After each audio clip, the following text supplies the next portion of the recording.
Welcome to the Disciples of the Watch podcast, where we talk rock and metal and play tunes from independent artists from all over the globe. And now your hosts, Gene Vogel and Nate Matt. Disciples, thank you for tuning in for another episode of the Disciples of the Watch.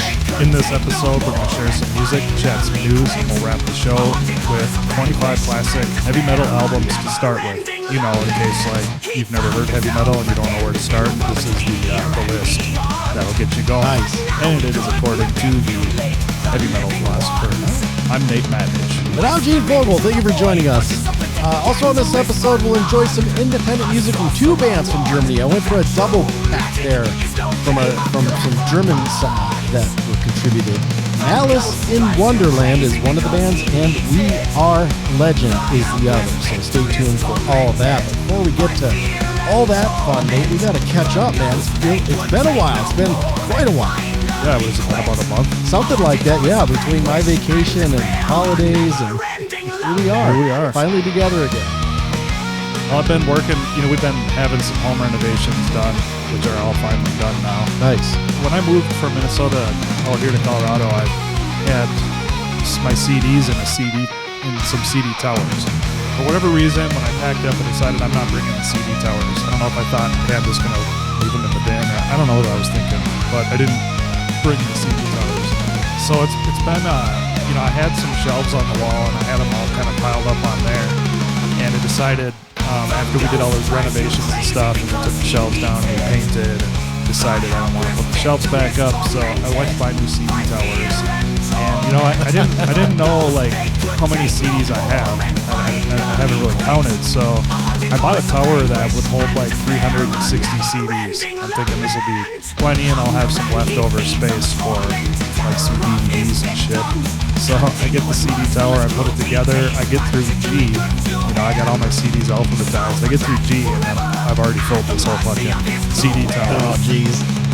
So I had to buy a second one. I almost completely filled the second one as well, and I did have a couple of spaces for some DVDs and shit. But I didn't realize I had so many CDs. I guess they don't, because they're slender, they don't take up a ton of space. I don't know, but it was kind of funny to see that. You find any surprises when you're unpacking them? Like, I gotta listen to this one. Oh, I did listen to this. I did find some that I forgot I had, like Satyricon's Age of Nero.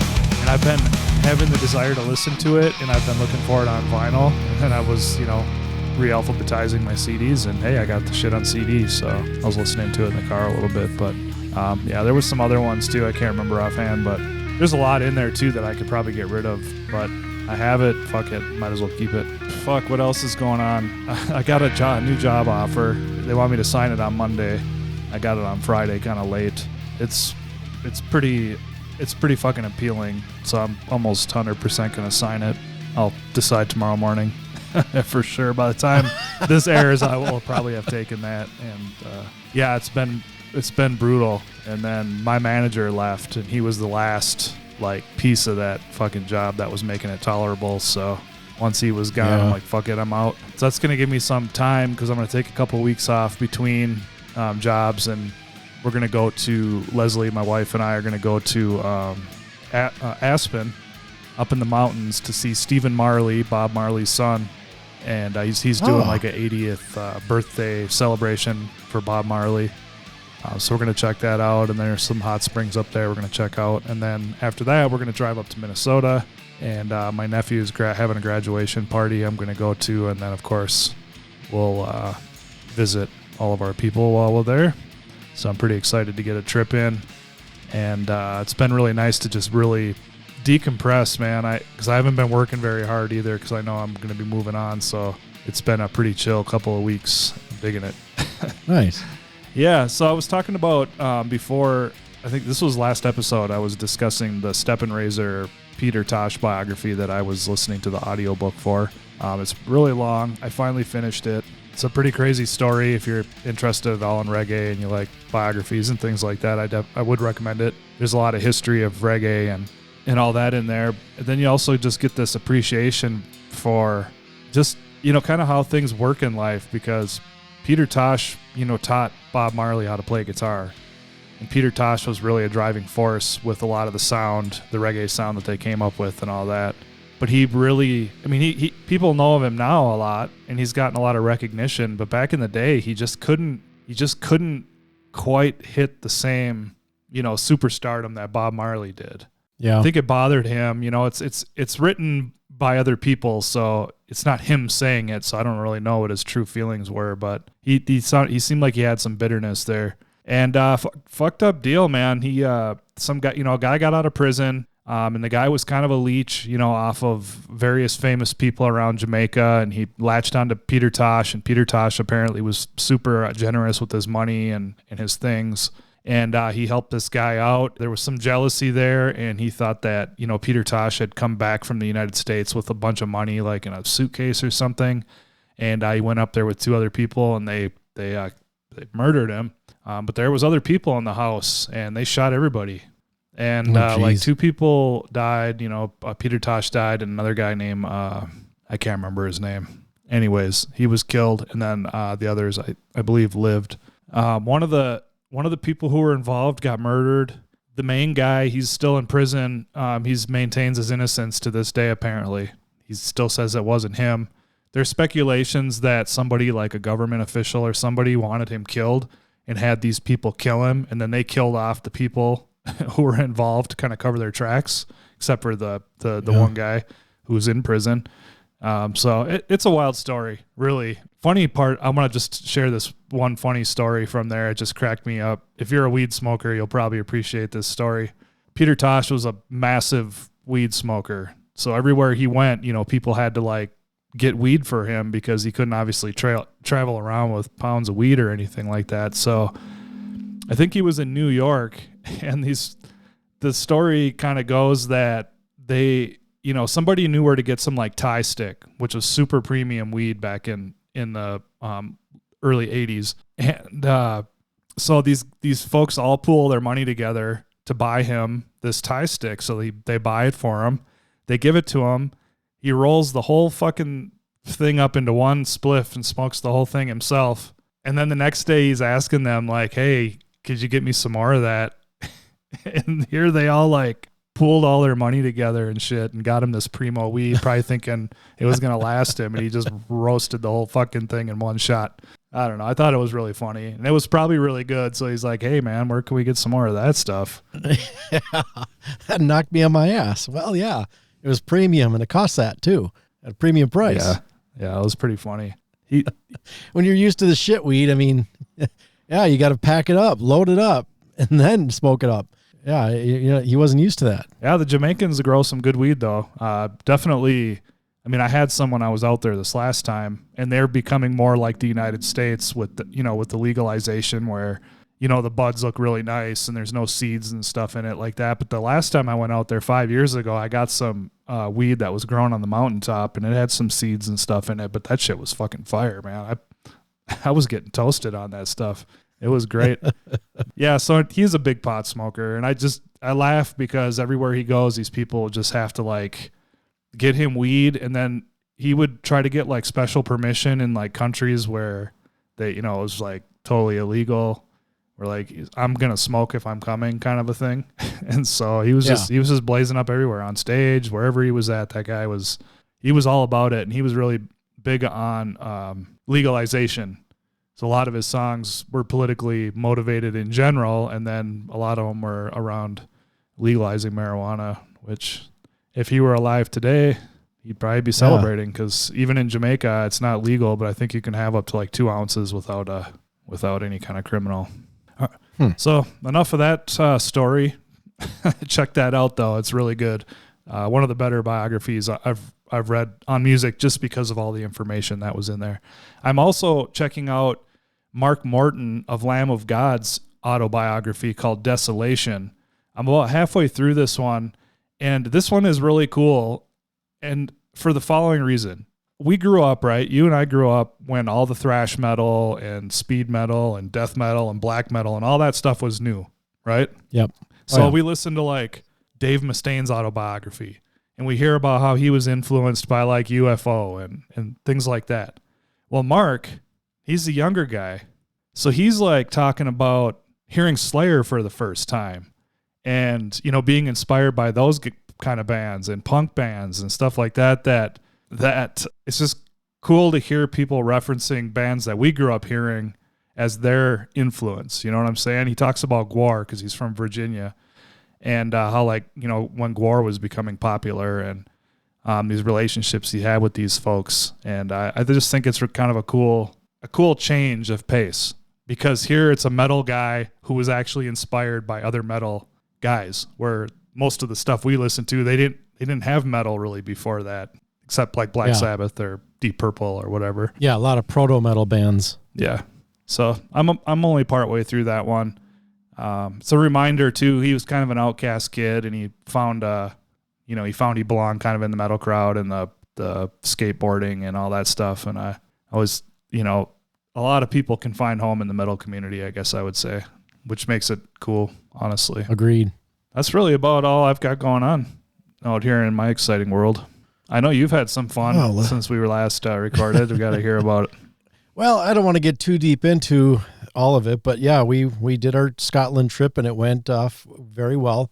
No issues. Flew into Amsterdam, hung out there for just a brief moment at the airport, you know, got to try some things there, eat some foods and visit, you know, see it's pretty cool because you're watching such a mix of people coming through that airport that, you know, because it seems like it's a European hub. Yeah. And then we got on a much smaller airplane to fly to Scotland. And if you're familiar with Southwest Airlines, it's like those kind of planes, you know, they're a little bit older. They're still working, but you know, they shake a little bit more. You know, it's a short flight. It's an hour and 20 minutes or whatever it is to get to Glasgow airport. But it was just funny going from this nice big Delta plane with TVs everywhere and stuff, and you know, getting all the service that they had. But I mean, they still had it. Was it KLM? I think is Airlines. I think that's what they're called. They still had, you know, they had these sandwiches that were in plastic bags that they give you on the, you know, every flight had them. And, you know, and it's a short flight and they still had beverage services and stuff. And of course the staff are great, you know, and then they're doing it, all the safety stuff and all the announcements in 2 languages, you know, so that's always cool too. Hearing that, you know, starting to get that little bit of international flair type of vibe going. But of course we're flying and we're going to Scotland, and it's pretty much English if you can get them to talk slow enough to understand it. Right. Which actually wasn't too bad. It seemed like a lot of the times when they heard us talk, they realized, oh, you guys aren't from here. And I think a lot of them would kind of just adjust. They must have just been used to being around other English speakers who didn't speak at the pace that they could speak to each other with. And I think you get that in Ireland too, if I'm not mistaken. I haven't visited, but I've heard stories. And so it was, yeah, for the most part, it was pretty good. Occasionally you'd have to ask somebody to repeat themselves, you know, because there'd be a little bit of a weird way they'd say some of the words. But yeah, I had a great time in Glasgow, which I think somebody had said that it's not like that cool there, but it's a city, you know, like any other for the most part, but with just a lot of old buildings. And the place we stayed at was fabulous. It was a great place, the Dakota, and great staff there. We had a great time there. The couple nights that we were there, and then we did a day trip. So we saw Glasgow Cathedral, and then at some point Rosslyn Chapel, which is this chapel out in the middle of nowhere that this guy with a ton of money was just deciding he was going to build his own private chapel. And then after he didn't get it completed to his desires before he passed away, and his son basically just said, okay, we're not going to spend all that money on that shit. And then it stopped. Eventually it fell kind of not into ruin, but you know, it got like, there was black mold growing in there.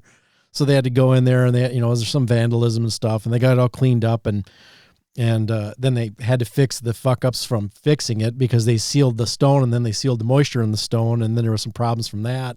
So after a long time, it's a tourist attraction. You know, it's one that you just kind of visit. You pop in for an hour or however long you want to go to. But Angel was getting some vibes down in the there is a basement level that's behind the altar area, off to the right-hand side. If you're looking at the altar, your right facing the altar. So the altar is left side. And you go down into there, and it's just, I don't know if what they were doing down there, what they were putting down there, just kind of big open space. And then there's like a step up area off to the side with a very small bit of storage, like shelving that was kind of tucked away. But when she was down there, she wasn't down there very long, and she turned around. She's like, I got to go back up.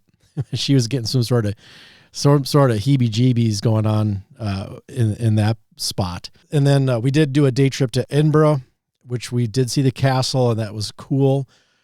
Just that I want to go, if I were to go back to Scotland, I'd want to spend more time in Edinburgh. Just there seemed like a lot to see, and we got to see a lot of it, but it was a lot. We took a bus there. There's 14 in our group, 16 actually with the kids. There was a couple of young adults that were of the guy who arranged everything. His daughter and her roommate were staying at a different hotel, but they were taking the buses with us. So we had a bus of 16 people, and that was like the capacity of these buses. And of course, then you're splitting it up 16 ways as far as the cost goes. So we get to Edinburgh, then they drop us off, and we catch up with a tour guide. And then he takes us around and shows us all the stuff and tells us the history. And we didn't tour the castle. We just walked up to the castle and saw a bunch of stuff and had a great time, did a scotch tasting while we were there, learned that we do like scotch. We just don't like cheap scotch, and we don't like the peaty scotch. A little too boggy tasting for our likes. But yeah, there was a few that we had there that was like, oh, okay, this is what you're supposed to taste like. So yeah, it's typical. We don't buy cheap tequila. Not that we really drink tequila much, but it's the same thing. If you're not going to mix it and hide the flavor, then you don't want to, spend, obviously you don't want to spend a bunch of money if you're going to just mix it and hide the flavor. But if you're looking for something you're going to lightly mix, or you're going to drink straight or on the rocks or whatever, or you put a dropper of water in there, then you definitely want to spend a little bit more money. And I learned too, it's the same with the cigars. I had a $50 in American dollars. It was roughly $50 American for a cigar. My brother-in-law thought he bought it for me, but my wife ended up paying the tab. Oh, funny. So he found out that she paid the tab. So the next day he bought another one of those cigars and gave it to me. So I had a couple of those, but that ruined it, because then he gave me another cigar. He's like, every day he wanted to smoke cigars. And he gave me one that was ones that he gets here in the States. And I was having a hard time getting through that one. I'm like, this is not as good and not as smooth as that $50 one.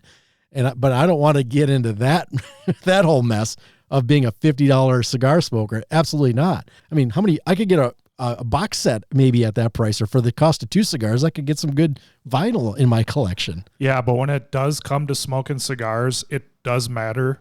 And, Yeah. I mean, I wouldn't smoke a $50 cigar a day or anything, or even a month. But like, if you're on an occasion and you're going to get together with somebody, I think it's well worth it. Yeah, and that's why I wasn't sweating it. I wasn't sweating any of the expenses out there, because it's like, I just want to go out, have fun, and unplug from work. And I achieved that goal. It's like, I'm not going to stress about it. Just if it costs that many pounds, it costs that many pounds. We'll work to pay the bill, or whatever the case might be. I don't know if I spent as much as I thought I might, but then again, I don't know what the wife was spending either. Well, so, you got your, and that was part of you got your OnlyFans my account blinders going, on. so that should help cover that vacation. Get that funds rolling in. Gosh, what else? So we hit Carbridge. It looks like I just scrambled a bunch of notes. Dunkled. We saw Balmore Castle, which is where the royals vacation when they're in Scotland. That's their home while they're in Scotland. We didn't get to go into the castle, but we got to tour the grounds and stuff. And there's like this area in the back that's attached that you can get into that has a little bit of history and stuff or whatnot. But then they've got a visitor center. They got food and drinks in a gift shop, so you can get stuff there. So that was cool. It was nice seeing that. And of course they're doing repair work on the side, on the building. They're doing tuck pointing, which is kind of sucked because, they got these big scaffolds up half the building. So you didn't get to really see the whole thing, but a minor complaint. Obviously they got to do it when they can do it. We had great weather. Everybody in Scotland was telling us that we brought the good weather with us, because the whole time we were there. We hardly saw any rain. I mean, we got sprinkled on once, and we even brought gear appropriate for it. It was the only thing that sucked was a cold wind. So as long as you had a sweatshirt on, I had a sweatshirt on and a vest, and that did the trick for the most part. Just carrying through on that, and pants. Let's see, Balmore. So Stirling Castle, yeah, we visited that. Inverness, we actually stayed in Inverness. And we didn't go look at Loch Ness. We were walking over the lake or the stream or the pond or whatever that right next to our hotel. And that was cool. Did some record shopping there. Did a little record shopping in Glasgow. When we went back to Glasgow, so after we stayed in Inverness, the castle was closed there, so we couldn't tour it, but not a big deal. We spent a lot of time just walking around there and did some record shopping, or took the train back, I should say.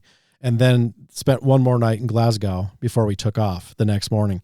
And when I went record shopping that day, that final day, we hit one store, which turned out to be one of the chain stores, HMV or whatever the hell they're called. And the only thing was, it was a different name. It was like Scotland's, or maybe it was Glasgow's oldest record store. So I'm like, oh, this will be awesome. And then I go in there and I notice that all the signage and all the stickers for all the price tags are identical to what the HMVs were. So HMV must have bought that, but didn't change the name of the place. Just filled it full of the same bullshit you can get at the HMV store. So it was not unique or different in any way. So I immediately, I just kind of flipped through a few things to see if I could find something quick, and, like check the Zeppelin collection, check the Sabbath stuff, check, just whatever I could think of that's like, that's probably even, more so based in the UK. Didn't find anything in it. And I'm like, okay, let's punt. And then we went to, I think it's called Missing Records. And they had a lot of great metal, but it was like, I don't have time to research the bands. And so I'm sure I touched some albums that I would have loved to own if I had only heard the band.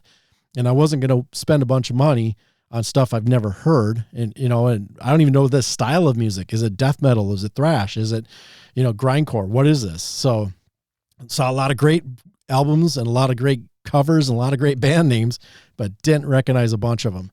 So then I switched to CDs, and I ended up buying a bunch of CDs there, which we'll get into shortly. And we saw the Kelpies, which are these statues. They're, I don't know if you're familiar with Kelpies, Nate. They are they're like mythical creatures, like seahorses in a fashion, but they're like real horse, for the most part. So they did this cool statue thing that we stopped at, but it was a pit stop basically, as we were going back from, I think it was back from Edinburgh back to Glasgow. Oh, and then we did jump on the Glasgow subway. They have a subway, which is it's an oval. And so there's an inside track and there's an outside track. And the people there were great in telling you, like, where do you want to go? And here's where you're going to stop, and here's where you get off, and here's how much it is. And then they had signs in the tube as well that had told you what stop you were at and what was coming up and stuff. And so it was super easy and not as smooth as we were expecting. We thought maybe it's just in a big oval, and again they're just kind of rocking back and forth, but hey, it worked, and it was a nice way to get from one side of Glasgow to the other and then back again. But we didn't rent anything, no cars or anything like that. It was Uber or whatever, Scotland's version. I think up in Inverness, they don't have Uber, or they don't let them use Uber, but there's a different system. So if you want a car, you just call this, do this other thing, or actually the hotel, I think, called for us and got us a ride that we were at up there, which that hotel was pretty decent too, but not as nice as the Dakota down in Glasgow. And finally, I guess wrapping up my section of sharing is had a band jam again. I think I mentioned this in the past that we've been toying with the idea of doing a one-off show and maybe more, but at the very least we want to just have another show, and we're working on remixing the CD that we never released. It's three of us. Mike wasn't participating. He decided he wasn't going to participate in a reunion when we talked about it 2 years ago. But now that we're doing it, Marty ended up talking to him. So when I showed up on Friday, all of a sudden there's a familiar face. There's Mike, the bass player. So Marty has a bass. So Marty brought his bass and practice amp, and loud enough to work in the garage that we're jamming out in, because Marty he's working on owning this. It's an alignment shop in Richfield. Okay. So they close, and we just, bring our stuff into the big garage doors, close the big garage doors, try to remember how to play the songs that we haven't played since 2019. But yeah, it was cool to see Mike back. And it from my understanding, it was he was going to come in, jam, and hang out and catch up. But when he left, he was like, "Oh yeah, I'll be back." So if it sticks, we'll be mostly a reunified Mortificator. That's cool. But now I just got to remember lyrics and the riffs. The riffs are easier. The lyrics kind of hit or miss. And this time, because I did a lot more singing because we played a lot more, I noticed that I was having some difficulty with some of my higher register stuff. And it's like, okay, maybe we need to do those ones early on and knock those out, so I don't have to stress later in the day and trying to get my voice up to speed. It's like I think I'm trying to push too hard to get it back to where it was when I was doing singing regularly, and I gotta pump the brakes on that. But yeah, we already got a plan or an idea for a plan for the next get together. So yeah, who knows? Maybe I don't know about this year, but maybe at some point we'll be on a stage somewhere having some fun again. Nate, let's talk new music. What do you got? I got a few good gems. I wanted to just say, for people who listen to this, we always talk about what our new music is. It's fun to talk about it. I know for me it's cool because I don't really hang out with anybody out here in Colorado that I don't really hang out with anybody. So I'm certainly not stoked to tell somebody about the new Bolt Thrower album I got or something like that. But also, it's just we're both supporters of buying music and supporting musicians in that way, and so this is just put our money where our mouth is. I guess we buy a lot of music. I like streaming and all that, but it never takes the place of having a physical copy. And with that, here is my list. I got Soylent Green, a deleted symphony for the Beaten Down, little Louisiana sludge music. Oh, that's Soylent Green. Yeah, not the one from Burnsville, Minnesota. Yeah. That one was a little Y, I think. SOY. I'm not positive on that, though. I got Bolt Thrower in Battle There Is No Law. It's funny. So I bought this because so we're going to do a worst to best on Bolt Thrower. This one is not available on any streaming services, so I decided to buy it. And I've been listening to Bolt Thrower since Realm of Chaos came out, and somehow I've never listened to this album before buying it this time. Like how all these years that I've been listening to these guys, like 30 years, and I've never listened to their first album. It's kind of a trip, honestly. It's a really good one. I like it, and I'm glad to have it in my collection now, but I just it's just been Realm of Chaos and forward, Yeah, and it was only a year between them. So 1988 is when that was released, and then 1989 is Realm of Chaos. Yeah. So it wasn't like a huge gap. Maybe we just didn't have access to it back then. I can't really remember. I don't really recall seeing it in the record stores or anything like that. So maybe it was just a matter of not being able to get a hold of it. But even still, since then I could have. They're one of my favorite death metal bands of all time, for sure. So they're right up there with Obituary. I ended up ordering it. I couldn't find it in any of the record stores around here. I picked up Cream's Wheels of Fire. This has been on my list for quite a while. Double LP. Sounds fucking fantastic. I picked up Slayer's Hell Awaits, another classic. I'm just chipping away at my Slayer collection. I have pretty much everything on CD, or I have everything on CD, but I don't on vinyl, so I'm just kind of, picking away at my vinyl collection for Slayer. Yep. Last episode, I talked about the pre-orders for Triptykon for the reissues of Epirastera Demones and Melana Chasmata. I got both of those. I wanted to mention I got a stylus cleaner, and it's like this gel in the middle of this round puck. Oh. And the new Audio-Technica record player I got over Christmas is way more sensitive with like sound. And so if there's debris and shit on the record, it really picks it up more than my cheaper model. And I was listening to one of these Triptykon records, and it's really down-tuned. So it's noise, it's a little noisy. The distortion's got a buzz to it. Well, my stylus had got a bunch of buildup on it, and it sounded so fucking terrible. I was like, did I get a default or a faulty record or something? I couldn't So I put on like another record and I'm listening to it, and then I put this one back on, and anyways, I cleaned that stylus off, and it sounds fucking awesome. And now I just tap that needle on there a couple times before I listen to anything, and it's fresh. So, but that both of those re-releases came in really nice packaging. They've got H.R. Geiger covers, and the Melana Chasmata was the last album cover that H.R. Geiger did. Oh, interesting. So I thought that was an interesting piece of news when I was kind of looking at these reissues. Finally, I got a reggae album. Culture is the band, and the album is Harder Than the Rest.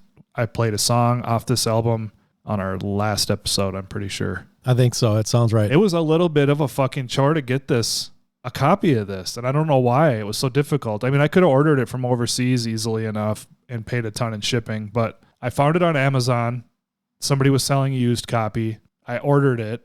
After like a week, it got canceled. So I don't know if it just was out of stock or what. So then I went on to Discogs and I found it, and I put an order in through a person, and kind of a lot, like $60 for a used copy, you know? And I don't know, like 2 weeks later, I'm like, are you going to ship this record? What's going on?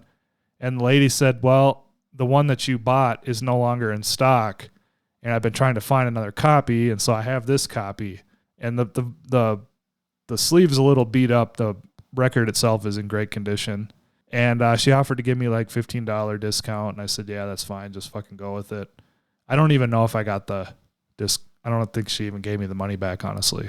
I don't recall for sure, but I got the record finally. It's got somebody's name is written on the cover, and it's a little beat up. Oh yeah, that's old school. But otherwise, it plays fucking fantastic. Well, that's good. Yeah, that's been my additions to my collection here over the last couple weeks. You should make a note to go check your bank account. Make sure you got that $15 back. Yeah, I don't even know if it's worth the hassle. Hey, you could buy a CD for that. Well, that's almost another vinyl right there, $15. That's true. Depending on what you're getting, of course. Let's see. What did I pick up? Oh, I did buy the Bandcamp download of Candlemass's Black Star, the EP 2025 release, and spun that actually at the radio show this morning. The title track off of that one, but it's pretty loose. I mean, it's Black Star. It's an instrumental, and then there's a cover of a Sabbath song, and I think there's one more. I'm forgetting what that fourth one is.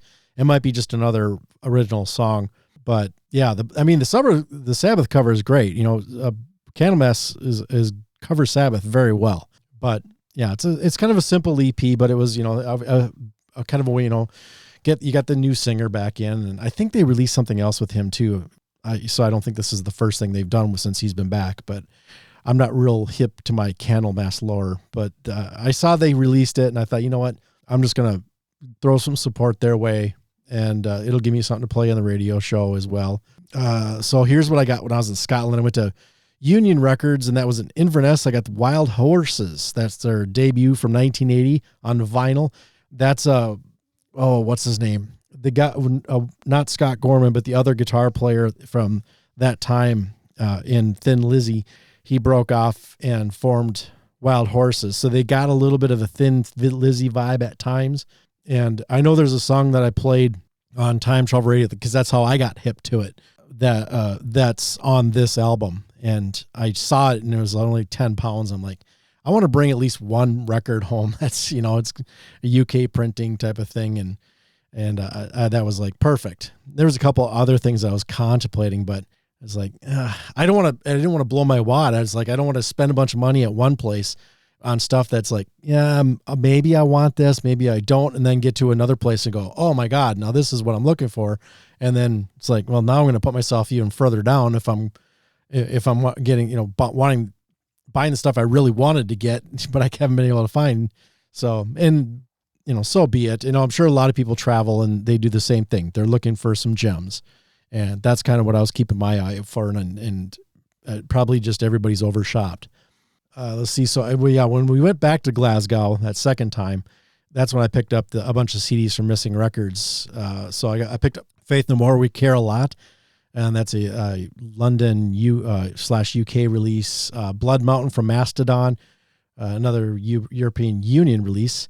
Danzig 3, Nate, I thought I had this on CD, and I'm glad I bought it when I was out there because this is a UK copy. And I thought, well, who knows? Maybe this will sound better. I've only owned the digital version of Danzig 3. And then, of course, I got the bootleg vinyl. But I didn't have this on CD. So when I went to go compare, when I got home and I was, immediately I rip everything so I got digital copies and I can play those in the radio show.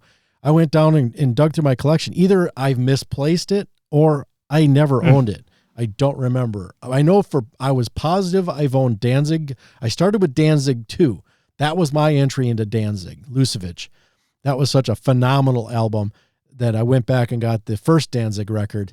And then I think my friend owned it. Now that I'm flashing back, I think a friend of mine, we were getting into Danzig together. I think he owned Danzig 3, and I wonder if it was even on cassette. And we weren't like really bowled over by it. And maybe it was just because we were getting into other stuff as well at the time. But of course, now I really love that album. That Danzig 3 is freaking solid. So I'm glad I picked that up when I was out there. So that's like one of those gems that I'm really glad to have.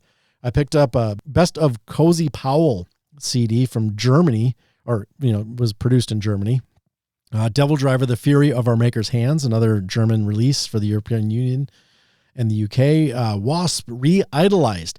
This is one that I had considered getting, and I was even considering getting it on vinyl, but I'm like, I should listen to it first. But when I saw the box set sitting there in the bin, I was like, oh, hell, I'll just pick this up and check it out. I still haven't listened to it. I got to get through some of these. I've been working on some other stuff that I bought as far as regarding my CD collection.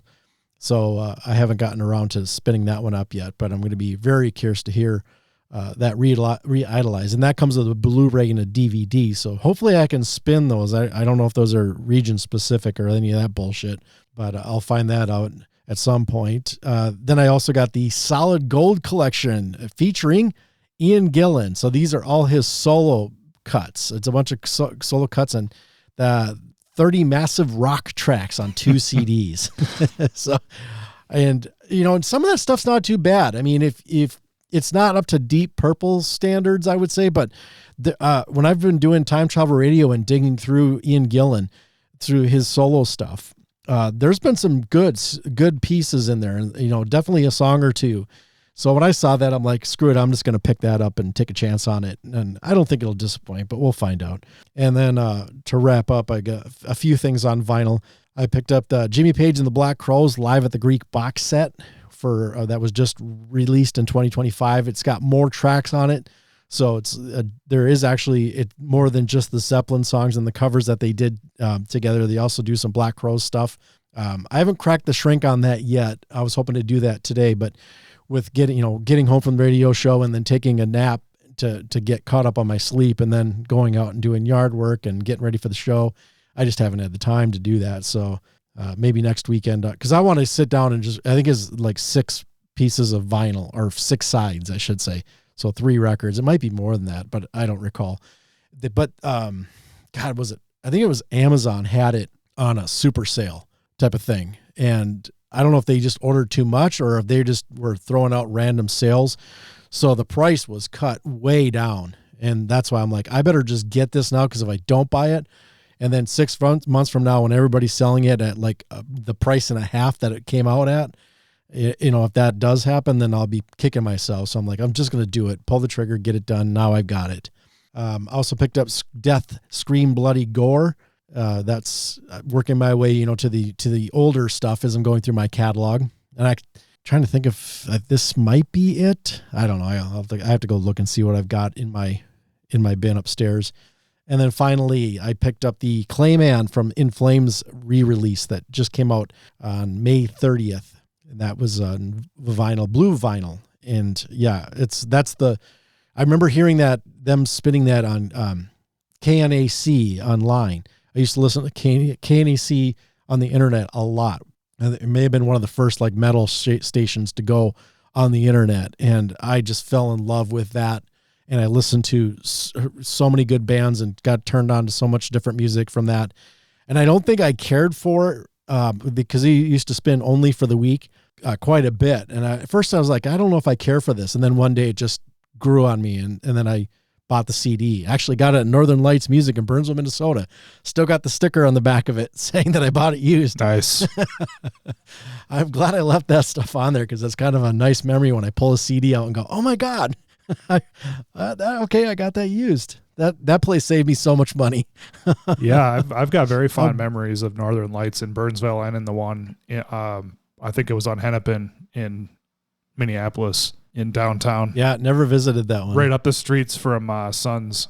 Remember Sun's shop, rock and roll items? Yeah, it was right up the street from there. Yeah, they had tobacco products. You could buy smokers for those tobacco products. Yes. At Sun's. There was some interesting people. That was like a field trip, man. Fucking going up there from the suburbs. Scared straight trip, you mean? Man, that area is so like nice now compared to, well, I mean, I don't know what it's like right now, but when I left Minnesota 5 years ago, that area is really nice now compared to all the burned out warehouse buildings that were around there back in the day when we were going to that store. It's too bad they didn't sell music there, but they had all the other cool shit, Yeah, definitely. Well, we've done a lot of talking, Nate. Let's do some rocking. What do you say? Yeah, I'm excited to talk about this one. It's time for What's Nate Been Listening To? Where we check in to see what Nate's been listening to lately. And ladies, he definitely likes to share. On the Disciples of the Watch podcast. I'm gonna play a song from Triptykon, and the song is Boleskine House. And I picked this one because you were just in Scotland, right by the Loch Ness, Nice. And the Boleskine House is on Loch Ness. And if you're not familiar with this place, this Aleister Crowley bought this house to do a certain magical working from the Magic of Abramelin the Mage, I think it was called. I had the book and I've read through it. But anyways, he went there to do it. And I want to say, so like at the beginning of this book, it says that, like weird shit will happen if you even just have the book in your possession. And I'm just going to report that I had it for a number of years. And I don't recall any weird phenomena happening around it. Though I do believe in that type of stuff because I've seen really wild shit in my own lifetime with my own eyes or had my own experiences. But nothing with this particular book, unfortunately. But so it's this whole magical working anyways, and it takes a span of like months, like 6 months or 8 months or maybe 9 months or something. It's long, this whole magical working, okay? Jeez. And basically it has all these specifications like, the door to the temple room has to be facing a certain direction, and there's all this like requirements that you have to have. And so like somehow based on numerology and then meeting all the other requirements, Aleister Crowley bought this home on Loch Ness to do this magical working. Part of the magical working is to invoke demons, and you basically bind these demons, right? But as part of any kind of like magical workings, when you invoke any kind of thing like that, you're supposed to then banish it at the end of the working. Well, what happened is it got out of hand for him. And the legend is that he never banished any of these demons that he invoked doing this magical working. And so there's this legend that this home is haunted, and like kids and stuff that live around there like would cross the street to walk by this place, right? It's like, it has this lore behind it. So that happened. And then what makes it also, pretty legendary is that Jimmy Page bought this home and owned it. And there's a scene in the song remains the same, yeah, where he's sitting on the banks there and his eyes turn red. That's pretty wild footage. But this song is called Boleskine House, and hope you dig it.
All right, that was Burlesque House from the album Melana Chasmata by Triptykon.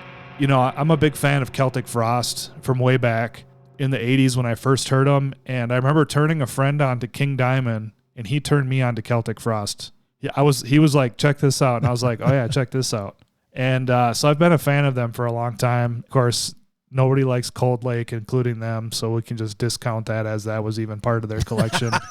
But like when they came back together and Tom Warrior put out Monotheist, I really loved the direction. Like it's so like doomy and gothic-y sounding, and he's carried that over into Triptykon. It's just a continuation for me, and I love it. It's really like gothic music, and I'm not a big fan of that type of metal in general, but it really works well with Triptykon. Yeah, I wonder if they tour that Burlesque House, because that's south of Inverness, and we were in Inverness. So I'm looking at the map here. I don't know how far that would take travel wise to get down. I think it's a private owner, and I think it burned down, and it's been rebuilt possibly. Yeah, I was following the link that you have in the show notes. Interesting. Yeah, I forgot about that. And then when you started talking about it, I'm like, oh, that's right.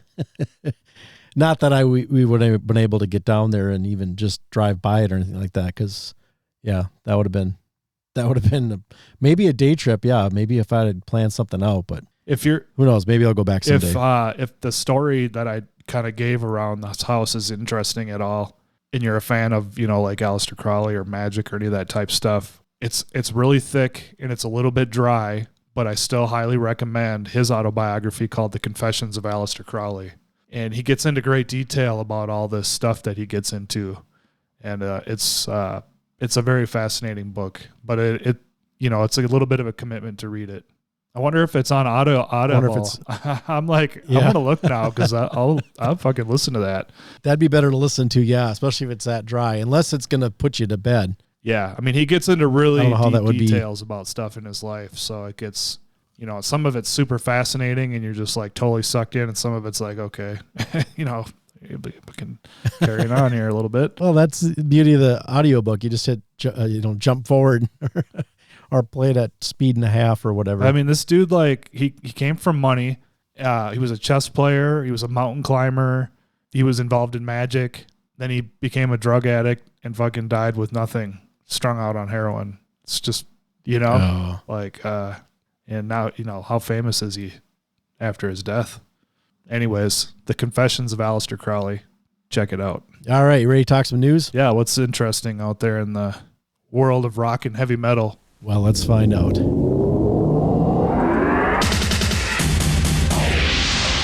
And now, the news on Disciples of the Watch. All right, Nate, first up, Ian Gillan, he says, thank God they're going to remix Black Sabbath's Born Again album. Here we are talking about it yet again. Still hasn't come out. I'm not sure. I should have looked, and now that I'm thinking about it, or even talking about it, to see if Tony's given any indication. But this is things from Ian's point of view. So this was in a recent interview with Igor Miranda of Rolling Stone Brazil. He spoke about Tony Iommi's plans to remix the album Born Again for a future release. So this came out originally in August of 1983. It was the only Sabbath album recorded with Gillan. Of course, he was best known for working with Deep Purple. It was the last of the Sabbath studio albums to feature Bill Ward. And I kind of spaced that fact. But I thought, well, that's a pertinent piece of information that I kind of spaced with everything. Because, it was Vinny after that and various other people. But, yeah, Bill didn't get to do a studio album. He didn't get to play on 13. So he told Rolling Stone Brazil, I think the songs on Born Again are great. I just thought it was ridiculous. The mix was outrageous. If you ever saw the movie This Is Spinal Tap, then that's the story of Born Again. The bass level was so high they couldn't play it on the radio, so they're going to remix it. It's a bit late, but yeah, probably for aficionados or collectors or whatever. I don't know. But there are some great songs that I really, really think are great.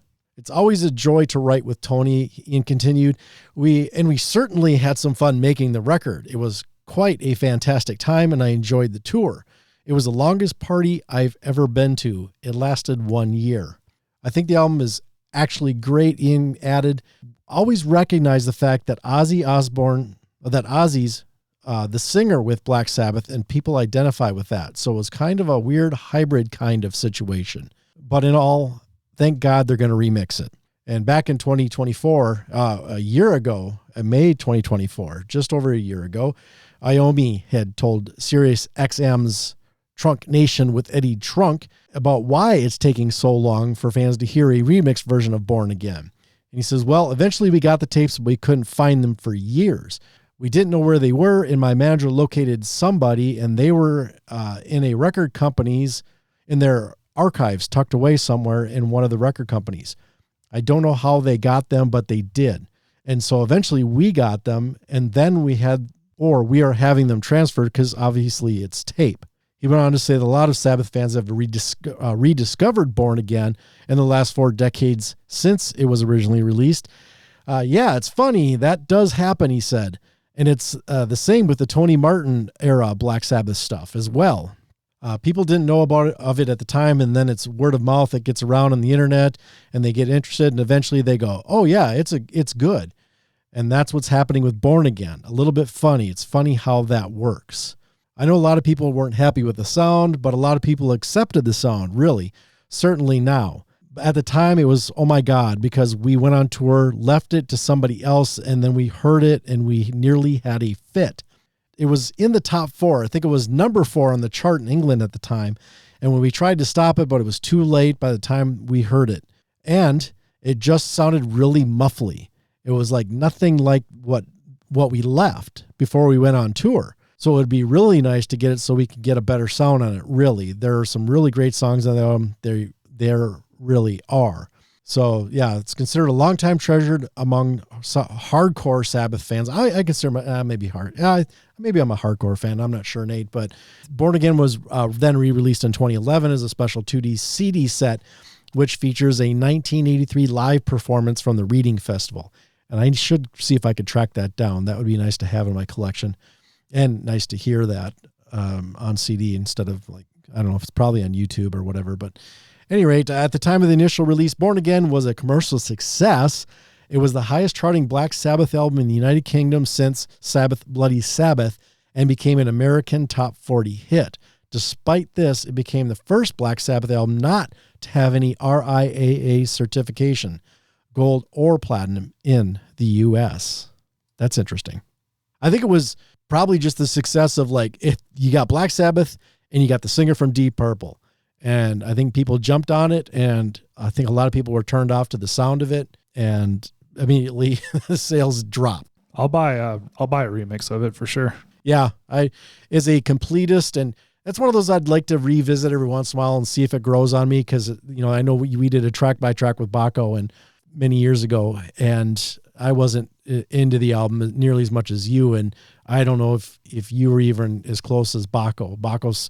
He has a special place in his heart for that album, especially compared to where I was at.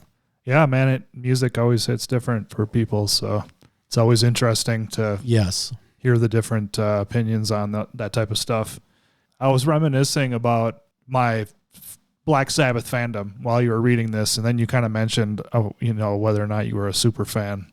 And, it's funny because I think there's only 3 of their albums that I don't have to complete, my complete vinyl collection for them.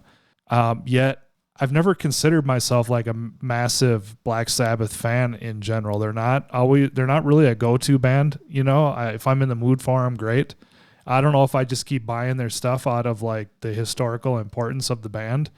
And now that I've got so much of their stuff, I'm just going to fill in the collection. But, I remember the first time I heard Sabbath, like, consciously, I think it was like Eternal Idol or something like that. And I remember thinking, like, what's the fucking hype about these people, But then, I don't know if it was like about 2 years later, I think We Sold Our Soul to Rock and Roll. And then I was like, okay, this is different than that. And I could see the appeal in the heaviness of it and all that stuff. But I don't know. By the time I kind of got into Black Sabbath, I was already, like, into Slayer and even getting into more extreme stuff than that. So, yeah. Electric Funeral, I think, would be near the top of my favorite songs of theirs, or Snowblind. Nice. And this talk of a remix is getting about as old as talks of a Sepultura reunion. Oh, it's not that bad. It's not even close to that, or Sebastian Bach rejoining Skid Row. Oh, Jesus. Yeah, right. That would take the cake of over-abused discussion topics. This one's getting there, though. It'd be nice for Tony to get that wrapped up, because I think everything else is done. He's got the Tony Martin era stuff box set. That's wrapped up. That's done. The Dio stuff is all done. This is it. This is the final piece of that puzzle. Jimmy Page has got that same problem, man. He remastered all the Zeppelin stuff, and he was supposed to then start writing and getting ready for a solo piece, and that's another one. I mean, it's not being talked about nearly, not as much as like the Born Again remix, but that's another one. It's like kind of a head scratcher. It's like, why is this taking so long, or what happened, or where's the failure here? But eventually we'll get our hands on it. Hopefully before Tony dies. I mean, for fuck's sake, let's get it done, brother. Because, I know he's working, I think, on solo material, and, he's talked about maybe even recording some Sabbath stuff. I don't know, man. We'll see. Then when is he going to get to Seventh Star? That's another one. Did he remix Seventh Star? I don't think he's done that one. Maybe he's going to do that one first before he gets to Born Again. Maybe. That'll piss everybody off. Right? Oh, yeah. Oh, yeah, that'll be our next. That's next on the list. Born Again, we promise. Yeah. All right, I declare right now that I will absolutely be consuming this autobiography when it comes out, which is not going to be until 2026, and that is Blackie Lawless of W.A.S.P. Now, my maybe bullshit meter is going to be pegged, I think, on this one. Either that or it's going to be, it's going to be kind of hit or miss as far as some of that goes. Or maybe it's more the ego meter where he's going to talk about, he's going to inflate stories, because it seems like that's what he does in interviews. He kind of inflates himself in these stories and stuff. So I'll be curious on it, and I'll probably be right there with you, Nate. I don't care if it's inflated or whatever, his ego's in it or whatever. I'm totally going to read it because I just hope it's good. I'm not a massive W.A.S.P. fan like today. I am of the albums that I like, but like as a band as a whole or anything, I'm not like, taken with all of their music. But and this band was like an indicator, just like Motley Crue, Shout at the Devil, that I was gonna be into extreme type of music later on in life, because while bands like Warrant and Winger and those type of bands and the Britney Foxes and all that type of shit were coming out, I was more interested in stuff like W.A.S.P. or early Motley Crue and a little bit more of that darker imagery type. And W.A.S.P. isn't really dark. It's really sexual, I guess.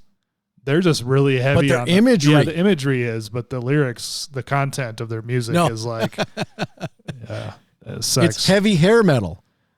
That's what it is. Sure. That's a good way to describe it. Yeah. They just went, a little bit heavier on it and a little tongue in cheek with the glam. But yeah, I know. 'Cause I remember they were supposed to be a dangerous band, and then you kind of get into the lyrics a little bit, and it's like, oh, this is so scary. Yeah. This, I could put this on next to my Slayer. Right. All right. So in a brand new interview with Eon Music, W.A.S.P. leader Blackie Lawless has said that new music is on the back burner, but that his autobiography will surface soon. Lawless made his comment while speaking ahead of Shock Rocker's 40th anniversary album One Alive tour, which hits Europe in June. In the deep dive chat, the creative behind W.A.S.P. also talked about how grunge and Napster changed the face of music, how 1997's controversial Kill Fuck Die, also stylized as Kill Fuck Die and abbreviated as KFD. And the difference between the Kill Fuck Die that I read is that the first one is just a sentence and the second one has a period after each word, which you can't see. Kill dot fuck dot die. Yeah. Album was okay. So let's see, it was one of the most creative periods of his career, and how follow-up Eldorado was the necessary detox to the darkness of its predecessor. Well, that'll be real exciting to hear him talk about grunge and Napster. It's like, hopefully it's not a deep dive. Hopefully it's just a surface thing. 'Cause like, can we beat the dead horse anymore? If he wrote this book 20 years ago, fine. Okay, maybe 10 years ago. But now it just feels like it's fluff. It's an additive. What's his opinion going to be? That's going to be some sort of interest that's going to capture us and go, oh my God, I didn't think of it that way. Or, oh wow, shit changed. Grunge changed, the music, the face of music, the popularity of what was happening. Napster fucked everything up as far as everybody thinking the music should be free and the artist shouldn't get paid. And it's like, well, if they're not getting paid, they can't make the fucking art. Like you mentioned earlier, we support the art. That's why we talk about it. And that's why we encourage it. Is you want these bands to continue. If you want this music that carries you away, that makes you forget about the shitty day you had, or that pumps you up when you're getting ready to face, some difficulties or whatever, however you pursue music, you have to support it in order for it to be created. Otherwise, it's just going to be all AI all the time. And we're going to lose the soul. Word. Here's a little bit more about this book. Blackie Lawless said, when I sat down to start writing the book, it poured out of me. And that was an interesting process too, because never having done that before, you always think of the first thing that comes to anybody's head is the things that stand out. But what I found that more than anything is it was a process of self-discovery, because if you look at any given event that may happen in your life that's significant, we all have those signposts that point us in one direction or another. It's one thing to write about it, but to get to the root of it, what you have to do is go back and do some real self-examination and say, okay, what led me to this?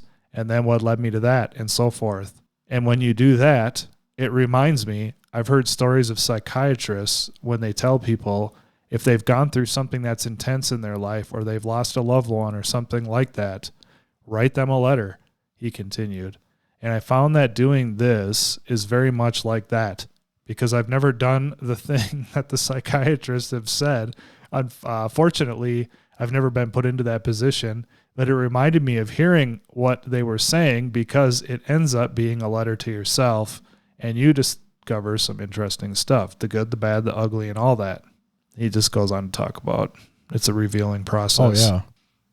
Well, like I said, I was a fan back in the day. I loved the imagery right off the bat, seeing them, and I'm be curious, because I don't know if he just kind of talks through all that 80s stuff in LA and all that. It should be interesting from his perspective, in my opinion. Yeah, and that'd be the more interesting part than hearing him whine about grunge or complain or talk about that time. You know, it's like I said, it's been done. Same thing with Napster. It's been done. You know, mentioning it's fine, but if he's going to have like long chapters, like Tolkien just talking about the trees and Lord of the Rings and stuff. Yeah, it's going to be a brother. Trilogy. His book. Yes. Oh yeah, who's going to have a fun time chopping that up and making it into a mini series with the story of Blackie? Now, hopefully, it's not like Stephen Piercy, where it's like just too much. Just I was so cool, and then I rode my bicycle, and I got a scratch arm, and everybody thought I was so cool, and then I was kissing these girls, and they thought it was cool, and then I got into 5th grade, and then I went, rode my bike again. It's like, fuck, dude, get to the heart, get to the meat. Obviously we want to find your origin story, but God, dude, it was a disappointment. You mentioned the grunge thing, because he mentions it.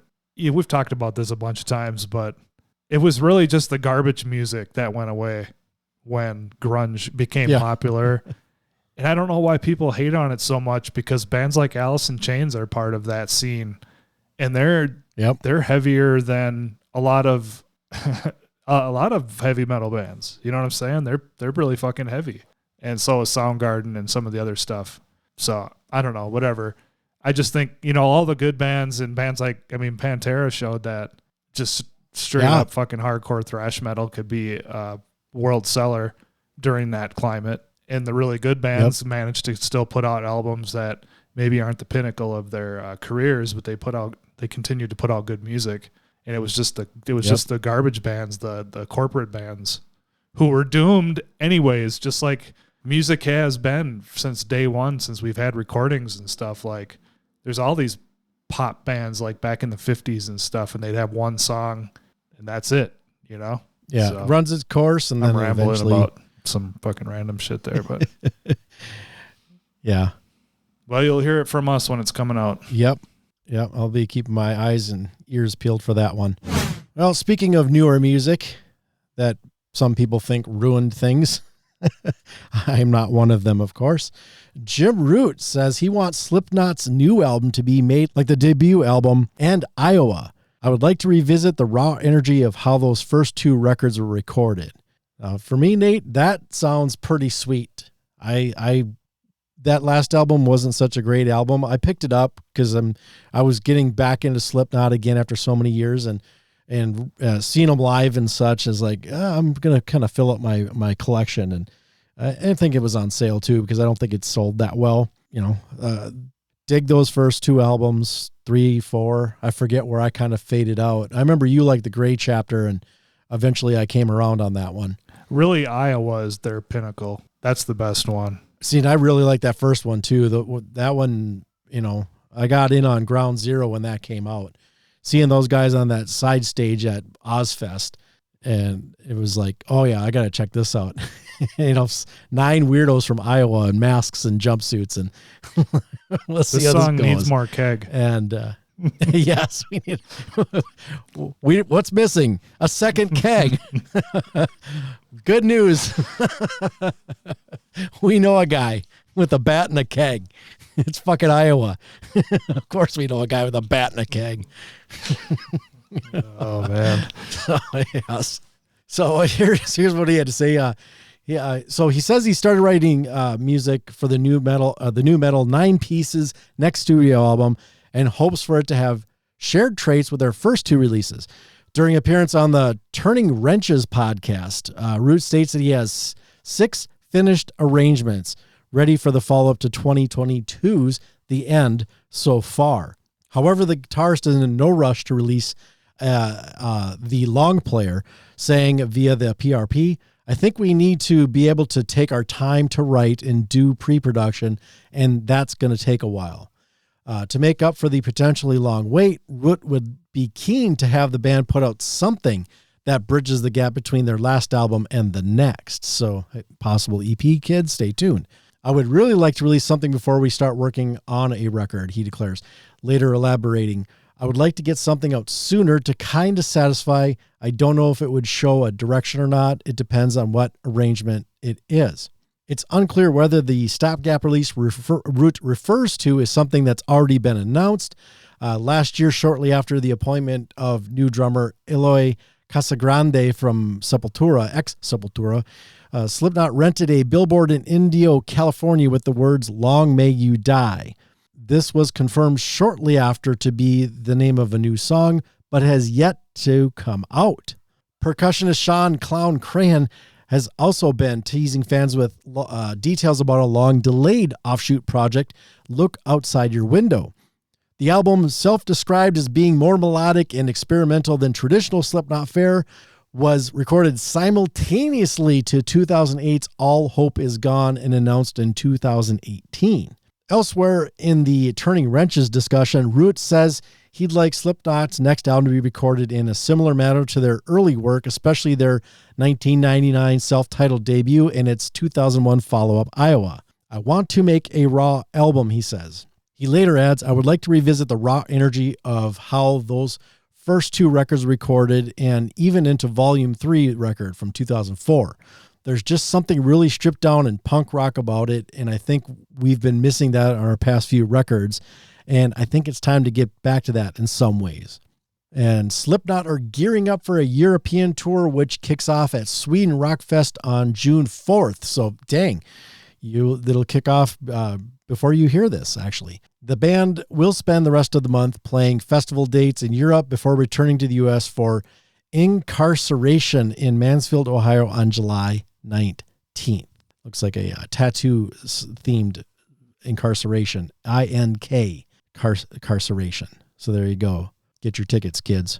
Nate, let's listen to some music here, shall we? We're going to spin up Malice in Thunderland. They hail from Germany. Of course, I mentioned that at the top of the show. Both these bands will be from Germany. This is a single that was released. Ghost is the title. And of course, so that would be the name of the song. We'll have links in the show notes at dotwpod.com. Here you go. Check it out. Malice in Thunderland.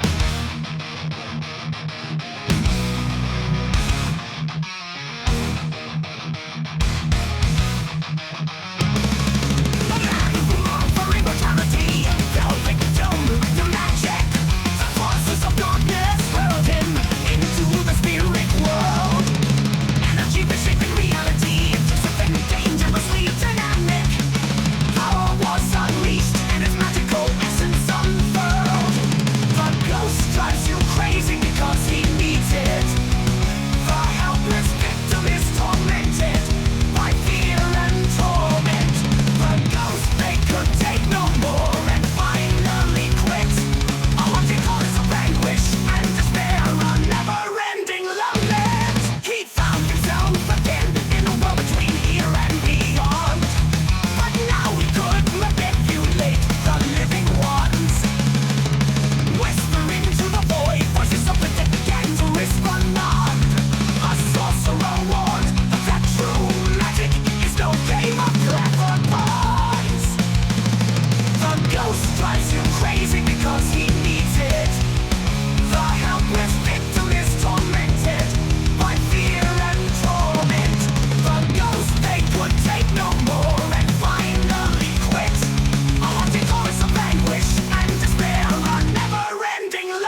All right, there you go. Malice and Thunderland with the single Ghost.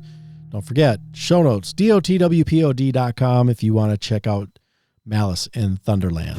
Gene Hoglan has a new album coming out with Dark Angel, and he said, "We just tried to write a kick-ass metal record." And that's it. That's all I got to say. No, I'm just kidding. I'm sure there's more to it. All right, man. Drummer Gene Hoglan of California thrash metal pioneers Dark Angel spoke to the David Ellefson Show about Extinction Level Event, the band's first new album in 34 years, due later in 2025 via Reversed Records. The LP's first single, The Extinction Level Event title track, was written by Dark Angel guitarist Jim Durkin a decade ago, long before he suffered from a severe liver disease, and to the surprise of everyone, passed away in 2023. It was recorded and mixed at the Armory Studio in Vancouver, British Columbia, Canada. Executive produced by Hoglan. Produced and engineered by Rob Shellcross and mixed by Mike Frazier. I listened to that song and I hated it immediately. Oh, really? I was totally expecting like a vocal delivery of the classic Dark Angel, and it's not. It's like, I don't know if it's more like a death metal type vocal. It's not good. Oh, really? It's not good at all. I like Dark Angel. I'm not excited. I listened to the track and I was like, nope, you'll have to decide for yourself. But that single is available. And I also want to take this opportunity, speaking of bad songs, to mention that there's a new song by Kings of Thrash that's out that is garbage. You sent me the link, actually. Yeah, I listened to it when you listened to it. You know, it just goes to show, and a lot of those guys are Dave Mustaine haters. It just goes to show that they were only really very good with him, but not without. And their song proves it. Yeah, unless they got something else. But if that's what they're coming out with, that's not a good indicator of what's to come with that Kings of Thrash. I mean, you know, talented people, don't get me wrong, but as far as songwriters and knowing, you know, that creating that chemistry, that alchemy is what the word I'm looking for, to create a song that people want to listen to, that people enjoy.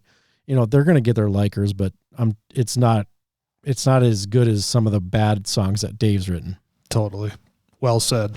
Well, Nate, this one I figured would be right up your alley, and I enjoy it as well. Of course, legendary Tampa recording studio Morrisound has been honored with a historical marker, and that's pretty sweet. Now, this was recently in May. The original location of the legendary Tampa, Florida area recording studio Morrisound Recording in Temple Terrace, which had been used by countless metal bands over the years, including Sepultura, Death, Iced Earth, Deicide, Obituary, Cannibal Corpse, and Malevolent Creation. It received a historical marker from Hillsborough County, Florida. The studio was honored with a plaque to acknowledge its contributions to the music industry. A reception followed at Magnanimous Brewing in Seminole Heights, just a short drive from Morrisound's new location at 8003 North 9th Street in Sulphur Springs.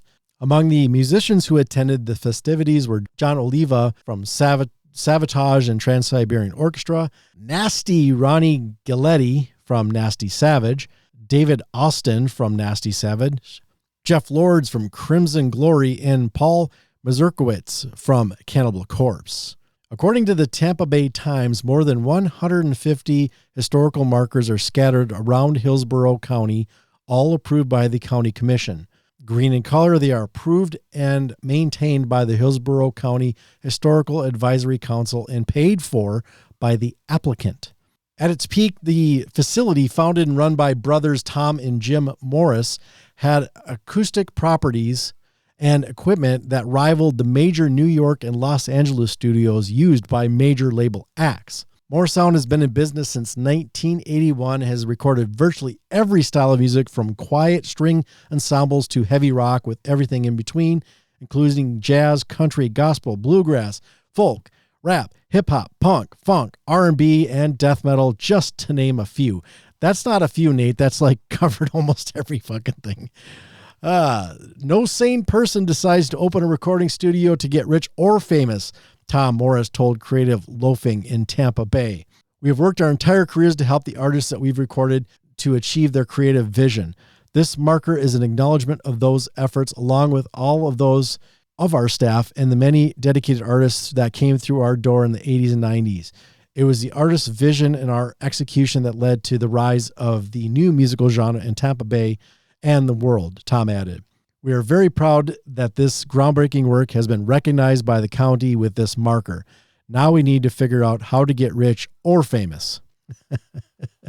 And I vaguely remember this, Nate. In 2011, the original studio was burglarized and hundreds of thousands of dollars worth of equipment and instruments, as well as platinum and gold records, were stolen. I'm surprised they haven't recovered any of that. Unless they did, and it's just not in this piece. In announcing the news of the historical marker, Morrisound said it will be releasing a celebratory T-shirt listing the 20 best-selling death metal albums that to come from the studio. And I do have a picture of that, Nate. I don't know if you saw that in the link. So in recent years, Tom and Jim, they repurposed a small 1920s era bank building in Sulphur Springs into a smaller studio in order to keep up with the times. And then in 2022, Tom Morris decided to step away from the console after experiencing severe hearing loss not related to his line of work. That's interesting. Tom, who reportedly suffers from an autoimmune disorder called Meniere's disease, is continuing to handle Morrisound's business affairs.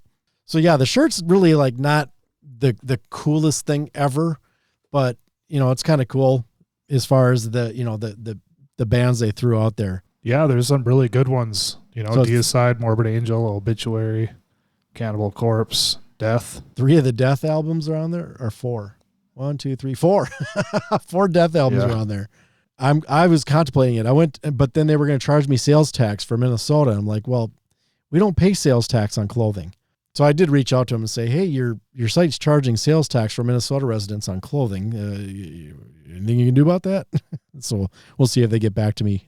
But it's not cheap. It's like $35 for just a black and white T-shirt, and it's got their classic logo on the front there. But it'd be a cool talking point. Go to a show, wear that shirt. People are like, what the hell's on the back of this shirt? These are all kick-ass death metal albums. Let me tell you. So then you can have a conversation with somebody. So they are the top 20 albums from the top 23 death metal albums of all time based on data from SoundScan. So there you go. I'll have a link in the show notes as well at DotWpod.com. So if you want to consider yourself getting this classic shirt, then there you go. Judas Priest documentary is coming from Sony Music Vision, and it is going to be co-directed by Tom Morello. Sony Music Vision, in association with Sony Music Entertainment UK and Epic Records, today announced the production of The Ballad of Judas Priest, a new documentary about legendary Grammy-winning English heavy metal band Judas Priest and their epic journey to the top of rock and roll.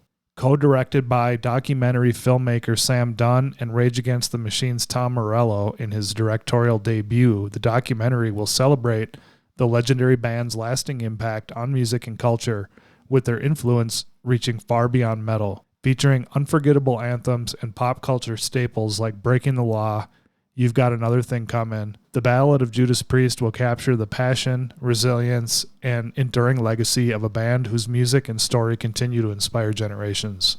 Judas Priest said, "We have lived and breathed metal for over 5 decades, and finally, in this documentary, we are summoning our congregation to officially witness our lives uncensored in a never before seen way.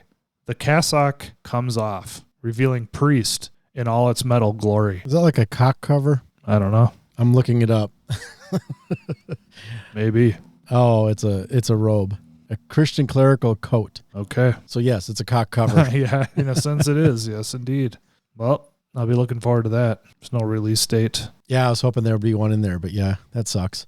But yeah, definitely something to look forward to. It'll be interesting. They're doing really good with documentaries, I think. I hope so. In general. Yeah. Because you got fans, fans of those bands are doing these documentaries now. Right. Yeah. And I think that helps, people that are interested in the story more than the possible profits that they could spin off of it.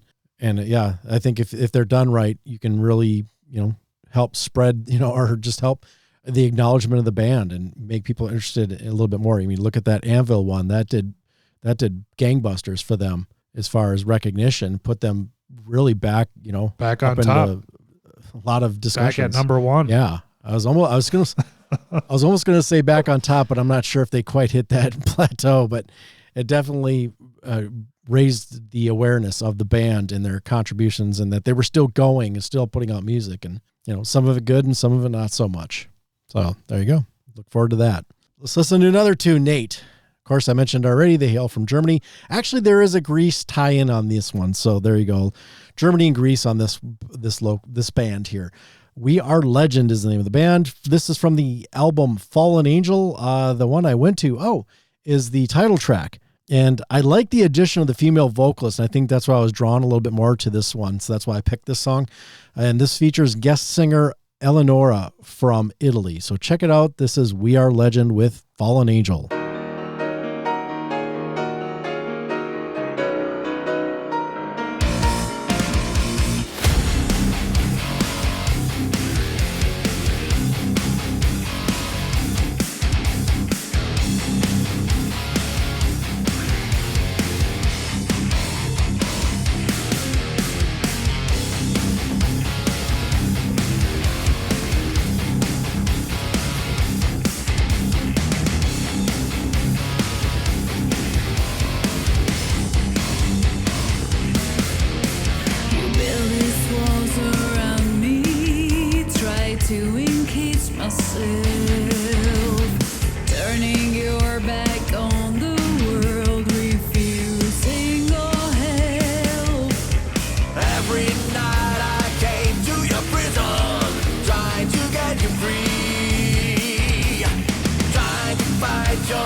All right, there you go. That is We Are Legend. Fallen Angel was a song. Head over to DotWPod.com if you want to check out them. Click on the link, find them, support them, buy their music, and enjoy. And that's the news.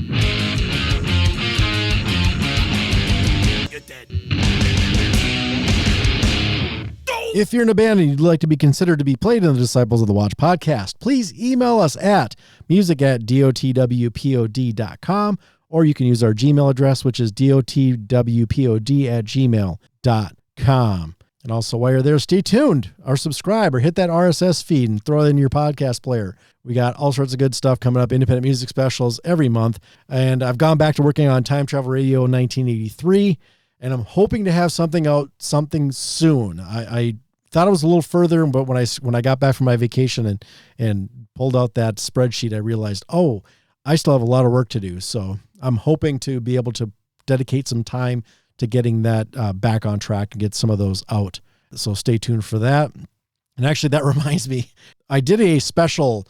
When I first started the process of digging through 1983 releases, I realized there was a lot of really cool stuff that was released in 83, but that's like stuff that we would normally play on the show. Of course, I know there's times where we go outside of just rock and metal in the show, but I'm talking like Depeche Mode and Duran Duran and such like that.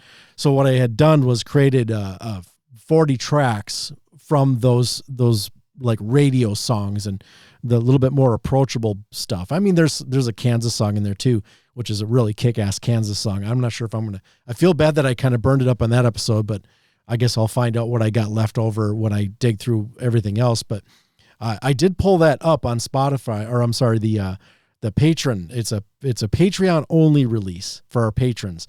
And I pulled that up and I was listening to it. My wife and I, we had a family thing up near Bemidji, up in Erskine, Minnesota. We stayed in Bemidji, but we drove to Erskine and then did the family thing and then spent the night in Bemidji. But we were listening to that. And at first she was shocked because she saw this on the stereo, our logo come up, and all of a sudden there's Depeche Mode playing and stuff like that. And she's like, what the hell is this? And then I explained to her, and like, well, it was a Patreon only release that I did for the show. So it's kind of a special little thing for anybody that wants to enjoy the radio hits and they're a supporter of the show. And so that's the cool thing too, because it just lives up there indefinitely. And so it was super easy for me to just go back there, find it, and hit play and revisit it. It was a lot of fun because I listened to it when it first came out, and I forgot about a lot of stuff that I had put in there. But she was loving it. Every time a song would come up, she'd be like, "Oh my God, this was a great song." I'm like, "Yeah, that's why I had to do this." There's so many good stuff that would, that's outside of our genre coverage, or especially with me going through Time Travel Radio. But I'm back. I'm working on it. I'm getting back on track, and I'm really excited to dig through some of that stuff. Actually, there was an Anvil release, speaking of Anvil, that came out that year. And I was digging through it, and I was like, I don't know if I'm going to like anything. And then I found one song. I'm like, oh, my God, I have to play this song. I don't remember the name off the top of my head, but if you look at the 1983 release, you'll obviously know the album and stuff. But, yeah, so stay tuned for all of that. And also, yeah, Nate, we're working on our Bolt Thrower, Worst to Best. That's another short but sweet one. Was it 8 albums, I think? 8 albums. Studio albums. Yeah, studio albums. Yes, clarification. Thank you. So, yeah, we got that coming soon. So stay tuned. But now, the reason you've been waiting for all that stuff I just went through is the final talker. Nate, what did you find for us? This is 25 classic heavy metal albums to start with. It's on, medium.com. I don't even know what that is, but I was just like looking through metal lists, and this came up, and it was interesting. So this author put this together, and I thought it was interesting. There's some good ones on here and some that I find interesting that you would tell somebody to start with on some of them, but it covers a lot of different types of metal. So anyways, here's what his write-up said. One of my Twitter interlocutors asked me an interesting question a few weeks back. He said, "Yo, Sadler, I've never really listened to metal, but always wanted to get into it. What's some good bands or albums to start with?" That's a good question. I think for a lot of metalheads, there wasn't any real rhyme or reason governing how we got into heavy metal. In my own case, by the time the catalyzing moment happened for me in middle school, I had already been listening to Kiss, AC/DC, and Def Leppard for years. Then I asked my buddy Walter to put Van Halen's 1984 onto a tape for me. And in the extra space on that side, he added Iron Maiden's The Trooper. After figuring out there was a type of music I responded to on a deep level that I needed more of it, and that it actually had some particular name, heavy metal. I got my hands on more and more of it, but in intersecting, overlapping, often completely contingent ways. He goes on to say, my recommendations are provided from the perspective of someone intending to help a person in the present make their way into those early years. The first decade and a half of heavy metal, obviously other people could come up with many other possible lists, and you're welcome to do so on their own along those lines. You'll notice in mine that I don't give much space to glam, pop, or light metal, and that there's just as much speed, an important though ill-defined category, as there is thrash, and that there are a few 1970s bands, and that some people like to claim they aren't really heavy metal, though they certainly were identified as such by us metalheads in the 70s and 80s. And so here they are, my 25 recommended albums and bands. And number 1 is Black Sabbath with the self-titled album. That almost feels like a must-have, just because it's like, here's the origin story of heavy metal. And, I mean, if you're not going to go to Coven, if you're not going to spin some Coven, witchcraft destroys minds and reaps souls, then you have to obviously start with Black Sabbath's Black Sabbath. It's a good album all, straight throughout. I'd be curious if there'd be something that'd be a little bit more approachable for a new person, but I don't know. That's a tough one, because I like all those early albums that I'd have trouble saying, don't use this one. What are your thoughts? Yeah, it's historical. It's kind of a jump off point for metal. So yeah, he doesn't necessarily agree with it. It sounds like the writer. He says this is the album that it all begins with, at least to some degree. I've written elsewhere debunking the myth or shoddy history that claims heavy metal began with this band and this album at this origin point. But this is indeed a seminal album, a strong, straightforward articulation of the new musical approach that would coalesce into early heavy metal. Some really stellar songs on there, including the titular Black Sabbath and one of my all-time favorites, NIB. Oh, I did a quick search on what interlocutor was. Interlocutor, that whatever that word is, however you say that appropriately. It's a person who takes part in a conversation. Okay. So I've never heard that word. I heard the word, but I didn't know what it meant. Thank you for defining. I figured we'd educate people while we were doing this as well. All right, next he's got number 2, Deep Purple, Machine Head.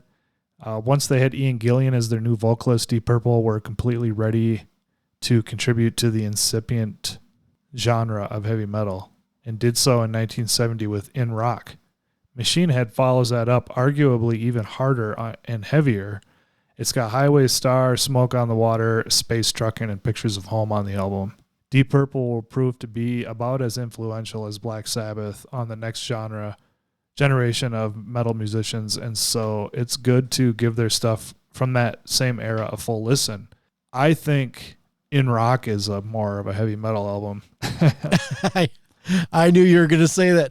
I'm like, he picked Machine Head. Nate's going to bounce back on that one. Yeah. Thanks for you proved me right in my brain. Those are some pretty heavy songs. And it's not just, I don't know, it just seems, I think they feel more unhinged on In Rock. It's got a little bit more dangerous edge to it. I don't know, man. Yeah. But this album is really good as well. Machine Head is great. So it's not a bad album by any means. Yeah. That's one that definitely launched them more so into in America. That's one I don't think American audiences, especially compared to European audiences, we didn't have quite the respect for Deep Purple back in those days. Yeah, and actually, I know Richie Blackmore didn't come into America either, if I remember correctly. I'm remembering too that this is a list meant for somebody new, so Machine Head might be a better place to start because it's definitely a little more catchy. Yeah, Child in Time though, man. That's of course you're talking about a 10-minute song, so maybe not In Rock as far as kicking off somebody's introduction to Deep Purple. That's one thing where greatest hits packages are nice for that kind of thing, because it's like, here's a little bit of each things, and then now dig deeper, if you really want to get into the heart of Deep Purple. Speed King. Yeah, that's another good one off of that one. But Child in Time that's an all-time great. That's what got me interested in rock. Deep Purple, was hearing that song as a fan. Of course, I've heard Deep Purple all my life. Yeah. Number 3, we got Rainbow with the self-titled album from 1975. He said it's a tough choice to decide which Ronnie James Dio era Rainbow album to include. All 3 of them are excellent, and due to Richie Blackmore's yen for firing and hiring band members, features some really stellar musicians at their prime. To be honest, I ended up going with this one because I can't imagine not exposing a would-be metalhead to Man on the Silver Mountain. Some of the other standout songs on there as well include Catch the Rainbow and Temple of the King. Yep, good one. Yeah. Number 4, we got Kiss with Destroyer, 1976. Similar issues with Kiss, who are definitively a key part of the mid-70s and beyond heavy metal scene. Which album do you pick? There are great songs on all the early records, but perhaps a greater concentration on this still early but more polished album. How can you not include Detroit Rock City and God of Thunder, Shout It Out Loud, and King of the Nighttime World? This is the self-professed hottest band in the world, putting it on vinyl. Number 5, we got UFO with Lights Out, 1977. Like Deep Purple, UFO were one of those bands that were already making metal in 1970, snagging guitarist Michael Schenker from the Scorpions up to their sonic game, and they had a string of great albums with him from Phenomenon to Obsession. This one would be worth listening to for the title track alone, but add to it the anthems Too Hot to Handle, Love to Love, and you'll get a sense of why UFO was one of the major early metal bands in the 70s. I don't know. They didn't really have much traction in the U.S. either, I don't think. I mean, I remember Too Hot to Handle got a ton of radio play. Yeah, that one's familiar. And I do remember hearing Lights Out, though it's not as a popular one, I don't think. But it had to have gotten some radio it's a banger because I recall it. You know, I remember, I recall it now because I've listened to it a lot recently, but you know what I mean? Yeah. Yeah, it was probably late night when they were spinning the deeper cuts or the heavier type cuts versus the Too Hot to Handle, which is a little more approachable radio fare. Interesting that they got a UFO in here, though, as far as trying to turn people on to metal. But yeah, they're laying the groundwork. It's a lot of early, like, these are the bands, like you mentioned, you know, that the Dave Mustaines and the Kirk Hammetts and the James Hetfields and the, you know, Kerry Kings and, you know, the list goes on. They were listening to these albums and the Scott Ians, and then they crafted what they crafted, you know, built on the foundation of what we're laying out here with Black Sabbath, Deep Purple, UFO, Rainbow, Kiss, and Kiss. And the next band. Yep, number 6, we got Judas Priest with Stained Glass from 1978. If I had to pick my absolute favorite Judas Priest album, it would be Sin After Sin. There's a whole story there I'll tell some other time. But this one coming right after it is a close second. I've picked this one not least because there are some really great classic songs on it. Saints in Hell, Beyond the Realms of Death, the title track, and a metal reinterpretation of Better By You, Better Than Me. Their sound is evolving in this album as well, particularly in the level of distortion in the guitars, making this an interesting and important transitional album for someone following the development of distinct metal sounds. Number 7, we got Scorpions with Love Drive, 1979. This is a bit of a later album than I'd have suggested. If the focus here was the development of early heavy metal, the Scorpions had been making great metal albums in their Uli Jon Roth era since 1974 Touch the Rainbow. They would go on with their new lead guitarist, Matthias Jabs, to what I would view as their pinnacle, the early 80s with Blackout and Love at First Sting. But those two were preceded by really solid albums, Animal Magnetism and this one, to which Michael Schenker, who had left UFO, would contribute. This is one of those albums that's 100% killer, 0% filler. Yeah, I noticed it's 1974. It's Fly to the Rainbow, not Touch the Rainbow. A little bit of a brain fart on the writer's piece there. Yeah, and he had Uli Von Roth. I didn't catch that. That's why I hesitated when I read it Uli the right Von way, but I was like, is it John Roth? Yeah, it is. I was waiting for you to be like, no, dude, it ain't that, but you didn't. So I was like, okay, I must have got it right. and he has it wrong. Yeah, you said it right, but when I heard Touch the Rainbow, I'm like, that's not right. Fly to the Rainbow, isn't it? All right, number 8, we got Motorhead with Overkill, 1979. Motorhead's second album, and in my view, their overall best. This one offers you 10 solid tracks, every single one of which is a classic. These include the 3-ending title track, The Haunting, and Groove Capricorn and Metropolis, and some really dirty sounding straight ahead rockers like Stay Clean, No Class, and Damage Case. This represents the iconic Lemmy, Eddie, Phil lineup at their absolute best. All right, number 9, we got Girls' School of Demolition, 1980. This all-female... Wow. Yeah, it's kind of a shocker, right? This all-female band blazed a trail for women in heavy metal, coming out in the early new wave of British heavy metal with this debut album. From the first track, Demolition Boys, on through the entire album, it's one great track after another. Number 10, we got Van Halen with Fair Warning, 1981. We get our first representative of the LA metal scene, which started in the mid-70s and would grow massively through the 1980s with this absolutely central band, Van Halen, in its classic incarnation. At number 11, we've got Saxon with Denim and Leather, 1981. Saxon were one of the bigger bands of the new wave of British heavy metal, and this album follows up their first 3 that they cranked out in the space of 2 years. In my view, it's one of their best. The title track became an anthem expressive of metalhead identity. Princess of the Night and Never Surrender are classics that have remained in their playlist down to the present. I never really got into Saxon. Yeah, they're all right. I don't mind them.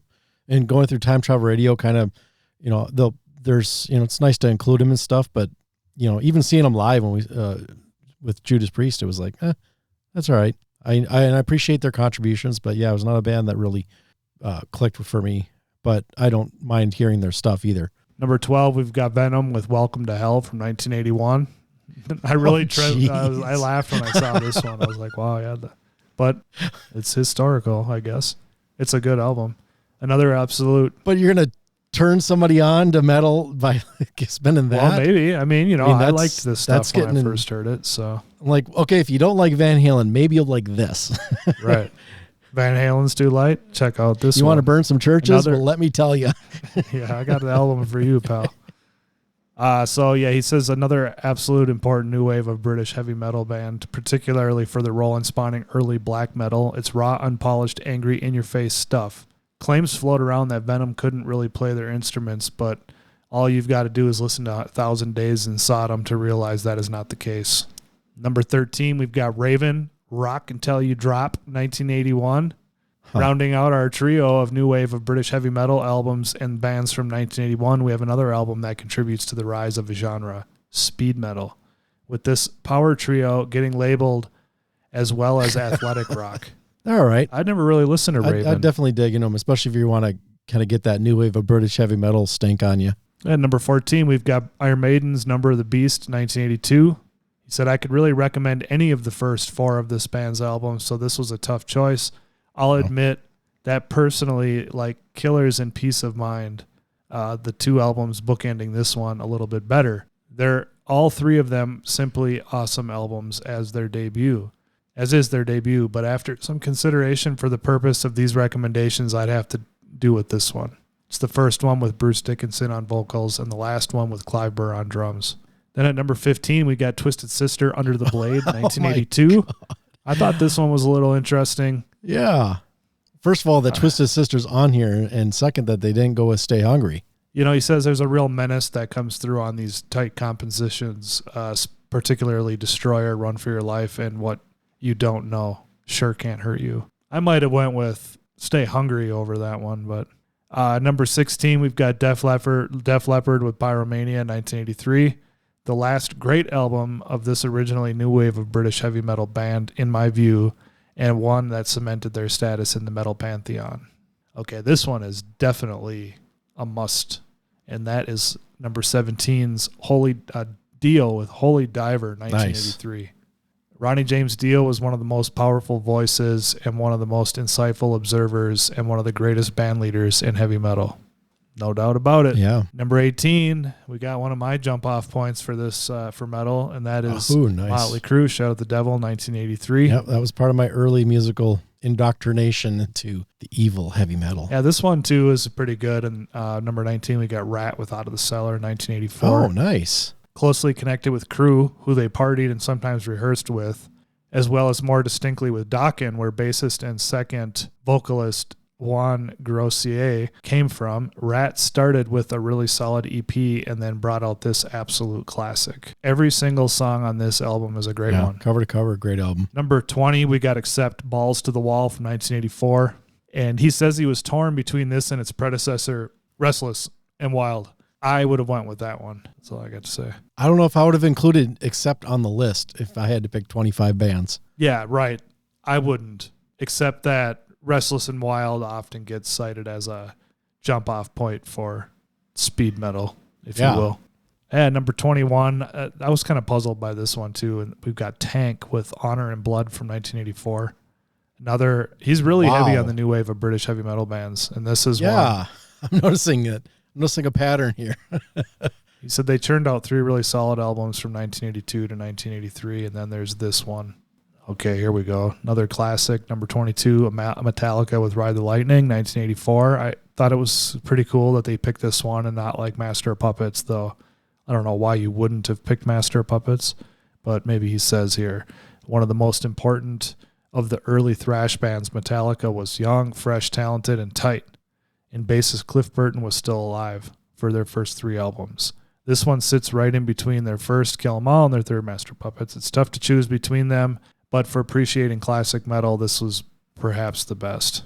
And I think I would have went with Puppets just as far as like because there's so much stuff that sounds in the vein where it's like, okay, Puppets is where all the other thrash metal bands went, oh, wow, we could really do some killer music and it doesn't all have to be fast, and, like, Overkill, you think of Skull Crusher, heavy can be like, you take it back to Sabbath where it's just thick and massive instead of just having to be blast beats and speed. It's funny you mentioned that song. I was just listening to it the other day and I was reminiscing about how, drop D tuning or whatever wasn't really that common yet in metal. And I think that song is down-tuned and it's heavy as fuck. And I remember it wasn't a lot of people doing that yet. Number 23 is Megadeth with Killing Is My Business and Business Is Good of 1985. Again, another interesting one to pick from that to turn somebody on to. Like, why not Rust in Peace? That feels wrong. Is that too modern? Rust in Peace. I would, if I was going to pick a Megadeth album to say, if you want to get into Megadeth, even though I have love for So Far, So Good, So What, and that's my top Megadeth, I'd almost steer people to Rust in Peace over that and say, here's where, Metallica started kind of that direction of thrash can be more than just a fast type stuff. Megadeth, I think, perfected that direction on Rust in Peace. And then I think we haven't had anything like that since. I think everybody's like, okay, we've done all that. And then of course Metallica puts out their pop metal album and then continues on in a whole different direction from there. Then I also think if you're going to just stick with like an early Megadeth, why not Peace Sells over this one? Though I'm a huge fan of Killing's My Business. So for me, I have no problem with it. I just think for somebody new, this is pretty raw Megadeth. Yes. And Peace Sells, it kind of comes together a little bit more. That's exactly why I would not. This would be the last one I'd recommend to get anybody into heavy metal or Megadeth for that matter. It's like if you like this and you like that and you like that, work your way to Killing Is My Business, and you're going to hear, that early foundation. Like, he specifically didn't pick Kill 'Em All, and here we are now. He's going back to Killing Is My Business, and this feels wrong. All right, we got 2 left. What are they going to be? Well, I'll tell you what number 24 is, and that is Anthrax, Spreading the Disease, 1985. Oh, that's a nice pick. This is my gateway to thrash metal, this album. I got no problem. Madhouse, if you're kind of digging, or if you put this on and you're liking the album, by the time they get to Madhouse, you're going to be like, oh, fuck yeah, this is fucking cool as hell. Yeah, I would put this on definitely before that first album, even though, like I said, I love that first album with Neil Turbin on vocals. If I'm turning anybody on to Anthrax or metal, that would be, Spreading the Disease or Among the Living. Unless, we're talking like, okay, if you want to hear something that's way different than Sound of White Noise, because that's a killer album too. All right, number 25, we've got W.A.S.P with Last Command, 1985. Interesting. That over the self-titled. He said the first album was raw, raunchy, and great. This follow-up keeps all that, but adds a bit more polish. Yeah, that's true. I like the first album over this one. Same. But in a way, I could see why you'd go, okay, start with this one and then go listen to that first one if you're somebody who's not real well-versed in metal. Interesting. Everything was 80s and previous. So there's no 90s stuff at all mentioned. 85 is the latest. That's interesting. Did this guy write this in 1990? I think he said in the beginning, and I didn't read the whole entire thing. You could go to the show notes if you wanted to read the whole beginning write-up, but I think he's specifically targeting the foundation, and he did a pretty good job of that, I felt like. Though leaned a little heavy on the new wave of British heavy metal. Yeah, there was quite a bit of contributions from that. And those bands did help influence what, even though it's a short window of time, musically it was still important, and really, those bands that were just kind of learning their instruments and learning, picking up on these things were definitely influenced by it and took it and ran with it and created bigger and better music. But some of those, definitely don't sleep on some of those new wave of British heavy metal songs and bands.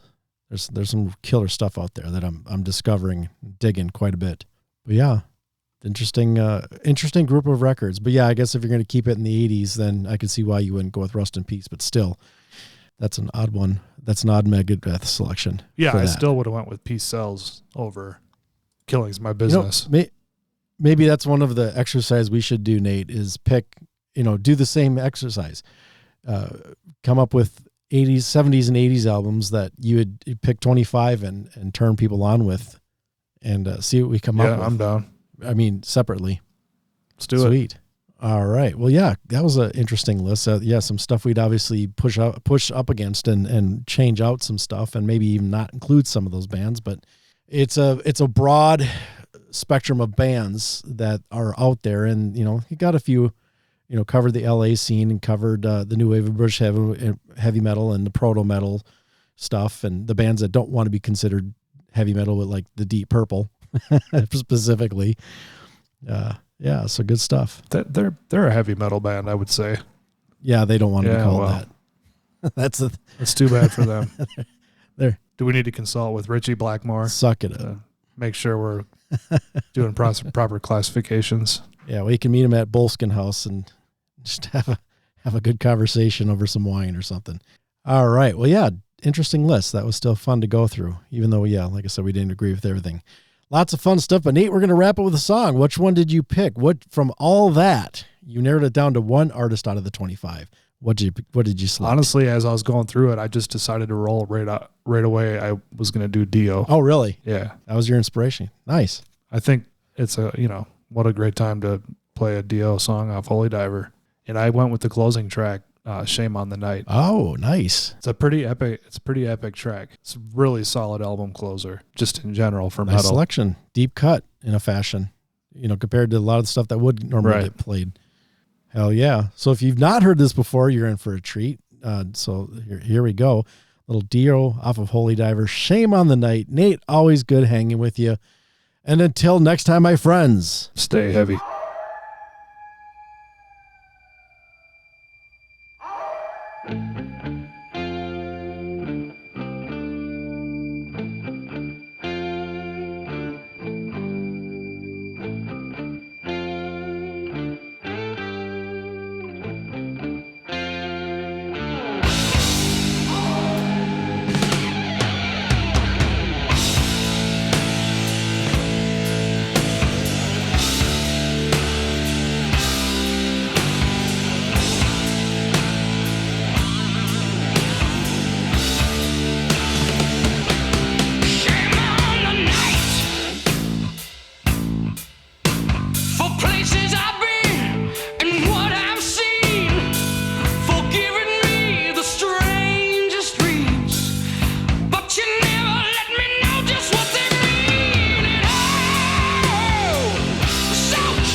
Good news. We know a guy with a bat and a keg. Thank you for listening to Disciples of the Watch. This episode was produced by Gene Vogel and Nathan Matnich. All music is property of the artist or the publisher. Please buy music and support the art we all love. Editing on this episode was done by Gene Vogel. Check out our website, DotWpod.com, for show notes, links, and more information on the show, as well as connections to social media. Don't forget to subscribe to the show using your preferred podcast application, or use our FeedBurner RSS feed listed on our website. Plug it into your browser or whatever app you're using, and then you will get all of the goodness moving forward. And you can also download the show as MP3 files from DotWpod.com. If you'd like to support the show, please click on the support us link at our website. As well, we have Patreon, so you can do a monthly contribution if you so desire, or purchase some of our merch from our website. Thank you for listening, friends, and stay heavy.